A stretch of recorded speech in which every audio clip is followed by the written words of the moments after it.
民以食为天，在新加坡有很多人都爱吃，不过爱吃、懂得吃、会煮又能写的并不多。今天我要介绍这位朋友给大家认识，她在马来社群当中呢是赫赫有名的一位女将。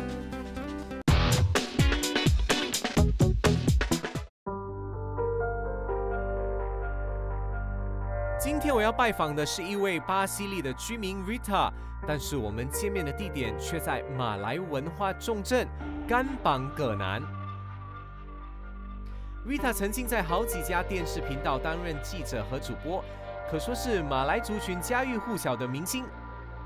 现在的她是一名成功的商界女强人，也是本地出版界一位有名的作家。她特别热衷于发扬马来传统文化，最近还出版了一本关于马来传统佳肴的食谱。Rita 最近也以祖母的名字推出了自己品牌的马来糕点，广受欢迎。年纪轻轻的她，如何在不同的领域成为一位多面手？ Hi Rita! Hey, hello! Finally we meet! I'm very good, I'm very good! Oh, you're in the same color! Exactly, we're in the So pink of nice. health! That's right. And today you have asked me to meet you at Kampong Glam. Do you stay around here? No? Then why here? Why meet here? Yeah, interestingly, this is like my second home. Even though I live in Pasir Ris, I'm here every day. One of the reasons is my businesses are here now. Yeah, it's at Jalan Kelapa. My ancestors' businesses used to be in this area. And then my grandmother's orphanage used to be at Desker Road, which is just across. Your grandma opens An orphanage during the World World War. War. Yeah, during the World War II. And then all her stories are now in the museum at the Malay Heritage Cooking, which is just in front of me. A highly regarded individual. That's right. Okay, but you know the title of our show is Secrets in the Hood.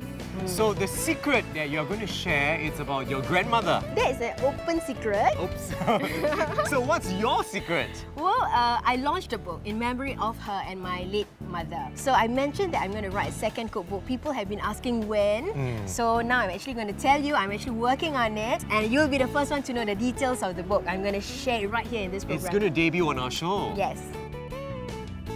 Rita 的第一本书是为了纪念自己的祖母，出版后大受欢迎，读者都希望她能继续通过美食挖掘传统的马来文化。Still culinary literature. What I'm going to focus on, why Kampong Glam? Because over here is like a haven of all the different dialects. Just like the Chinese, right? You have Hokkien, Teochew, Cantonese, Hakka. Correct. The Malays are the same. We have Bugis, we have Minang. They will be featured in my book. And then we have Pariaman, we have Padang food, we have Bugis food. I'm half Bugis. So Bugis is not the name of an MRT station. It's actually a Malay dialect. That's right. Yeah, and a group of people, an ethnic group. So you see, Pornsak over here, this is Rumah Makan Minang. They've been around since 1954. Almost 50 years. That's right. I'm sure there are a lot of festive foods that are unique to a particular dialect group, right? That's right. That's going to be in your book as well. As well. So it's like a storybook that has got a lot of Malay culture and heritage as well as good food. So apart from Minang, what other restaurants are you writing on? Oh, there's one more over there. Right in Manda, front. shall I bring you there? Manda, yes. Yes, The name come. sounds interesting already.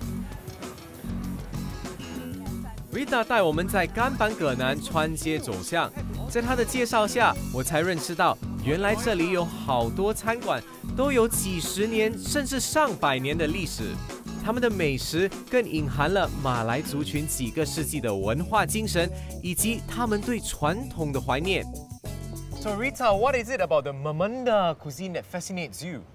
Okay, it's one of the only few Malay restaurants that really focus on Malay food.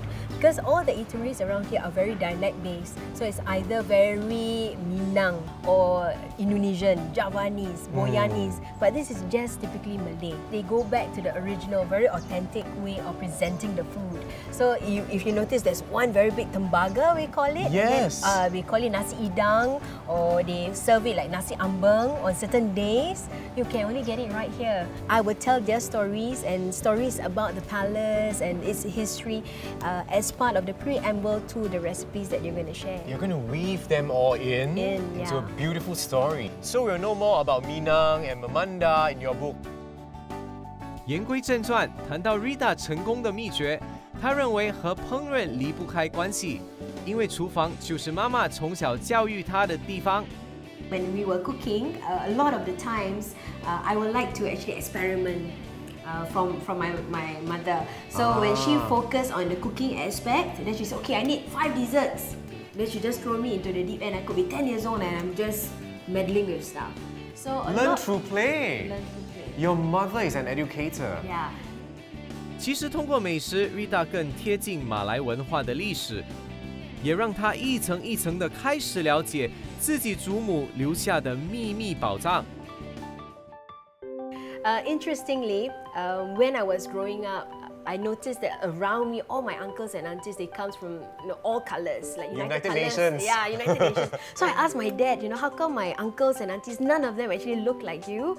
Some look like very Chinese, very Vietnamese, very Thai. So they were actually people they rescued off the streets during the war. She's a philanthropist. She has a kind heart. Yeah, and she actually rescued a lot of orphans and destitutes and prostitutes off the streets, gave them education.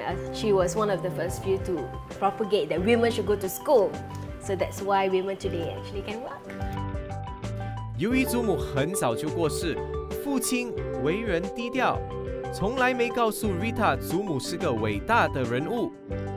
Actually, what puzzles me is that this book is actually inspired by someone you have never met. Yes, I Exactly. am named after her. And I only discovered that who she is when I was a reporter at Channel News Asia. I went on to do a story about the exhumation of some very prominent personalities in Singapore. So at that time, she was the only Malay lady. The rest are all men. So I was wondering, out of the 10, when they were exhumed, they will get this special tomb for themselves. Right. I was wondering who's this lady? Who has the same name? Same name as me. Exactly. So as a reporter, I went to look for the next of kin so that I can, interview the father or whoever, the Looking through sibling. the family line. And then I saw the name and I saw the handphone number. This is exactly like my father's. Everything is, and then it just occurred to me, oh my God, it's my grandmother. Yeah. And I think this is not just a cookbook. This is a book about the Malay heritage. It's about you, your family, and your lovely grandmother. Yes. If I may, I would like to end with just this quote from your grandmother. I believe that the best food is food shared by many, and blessings reside in those who eat together. Very meaningful. She has a big heart.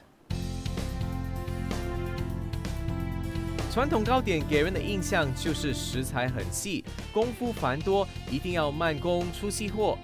因此，只有老人家有闲工夫做传统糕点。但是 Rita 有一种使命感，就是希望能推翻大家这种刻板印象，证明传统的糕点只要根据食谱按部就班，人人都能做到。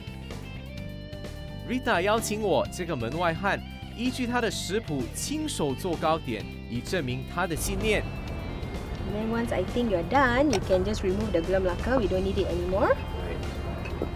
I think Malay cooking and Thai cooking, they're pretty similar. Yeah. We use palm sugar and coconut milk as well. In our dessert, a lot of it. And you said just now was pandan leaves? Pandan leaves, yes. 照着 Rita 的食谱一步一步来，没过多久功夫，我这个马来糕点的门外汉果然也制作出美味的糕点，印证了 Rita 的信念。Well done, man. A nice version. Got Wow. Malay food ready, man. And it's so easy. It's so simple. Now you have to teach me Thai food. Yes, I'm going to have a Thai Heritage Cooking book. Next year. I be your author. Next year. You have to wait for a year. 和 Rita 一席之谈，感受最强烈的就是她对工作的热忱，做自己喜欢做的事，勇于创新和改变。